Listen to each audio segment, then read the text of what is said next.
So I'd like to know about the impact that the Fijian Drua have had on this Fiji team. Like, are most of the players playing for the Drua? Or are they still mostly playing their trade in the top 14? Like, what's that breakdown look like? So currently, the majority of Fiji players are playing in Super Rugby. So there probably was a time when, because there was no specific club rugby being played in Fiji, at least not to what we would think of as an elite level. Mhm. All of their players were spread again across all of the leagues globally. So some in Super Rugby, some in Japan, obviously, some in France, and some in England.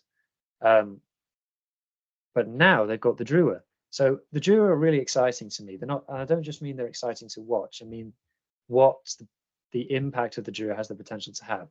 Why do I say that? So anyone who's spoken to me about rugby recently knows that I bang on about this particular podcast. So this is Ben Darwin from Gainline Analytics talking to Rugby Pass. He's just done another one very recently with Raw, which is equally as good, where he talks about the cohesion. So Gainline Analytics, their big thing is the cohesion of sides. And Ben Darwin makes the point about how having the relationships between players is one of the most important things that you can have in a rugby team. And he talks about um, how having settled teams going into World Cups just gives you such a huge advantage. And he talks about how a lot of World Cup winning teams are built around a single club side, and we can see that in the current Tier One nations, where England are mostly built around Saracens, Ireland are mostly built around Leinster. Sorry, Munster fans. Um, France are mostly built around Toulouse, and obviously New Zealand mostly built around the Crusaders. Now Fiji have the opportunity to do that with the Drua.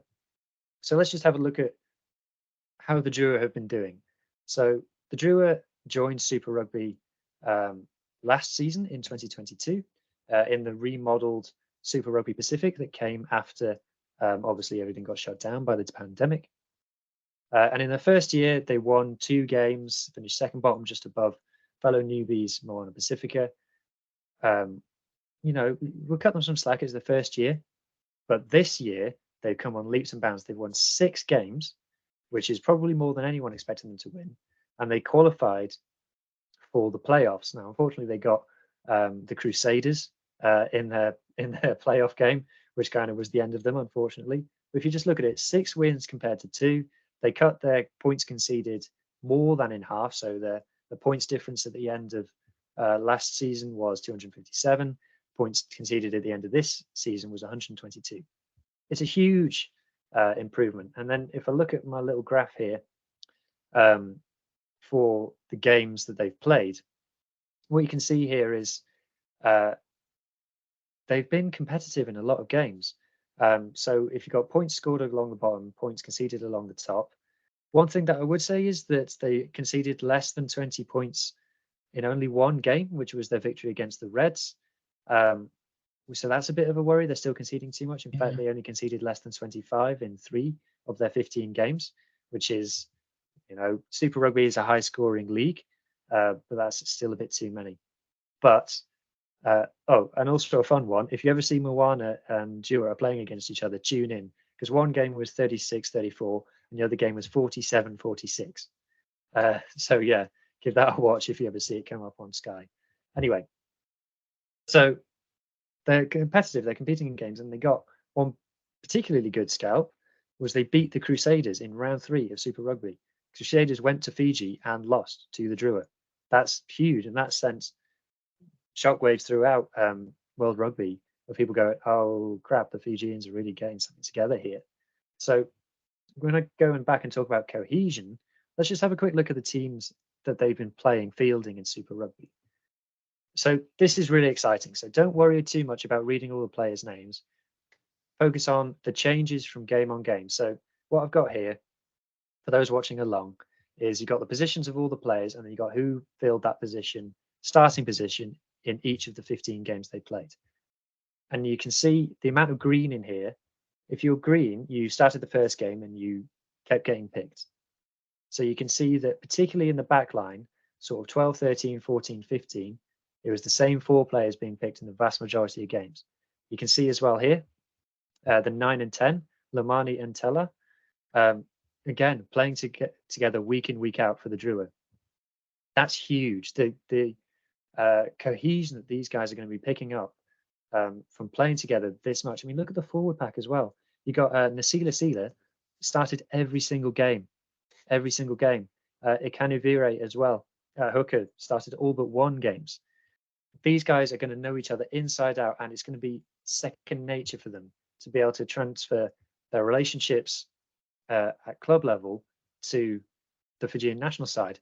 And the exciting thing is, the Fijian national side seem to be recognizing this. So this is the Fijian squad, right? So what we got here, all the positions down on the left. If the name is highlighted yellow, what that means is they're a Drua player. And you can see that they could field almost an entire team, barring back row and 1 winger, of entirely Fijian Drua players. And super importantly, look at this. You got both fly halves and 2 of the 3 scrum halves are Drua players. That's huge. That's going to have really lifted their game. They've been playing months ahead of Tella so far in the Pacific Nations Cup, but Tella's been the one starting most of the Drua games. And his partnership with Lamani and that understanding that they're going to have at international level is going to remove such a barrier that the Fijians had when they were scattered across the world. So this is really exciting. This is showing that there's a plan in place in Fiji and they're making it happen. And it's bringing through this new crop of stars that aren't just the showiness that we're so used to from the Flying Fijians, but also the structure. So I'm really looking forward to it. And having gone through all that, like who are their star players for those who might know?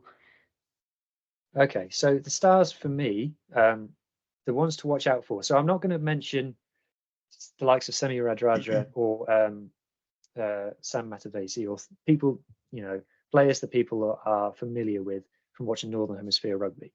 So I mentioned some of the guys before. So Lamani has been starting scrum half week in, week out for the Drua. Ikanivire as well, the hooker. He got a couple of tries internationally recently. Really excited to see him come in and be the guy to maybe take over the mantle from Matavesi at hooker. I think if I was Fijian, I'd have big plans for him. He seems to be one of their go-to people. And then a couple of the exciting backs, which we can't go without discussing. Ravovo has looked really good. He looked really good in the game against Samoa. Was part of their length of the field try.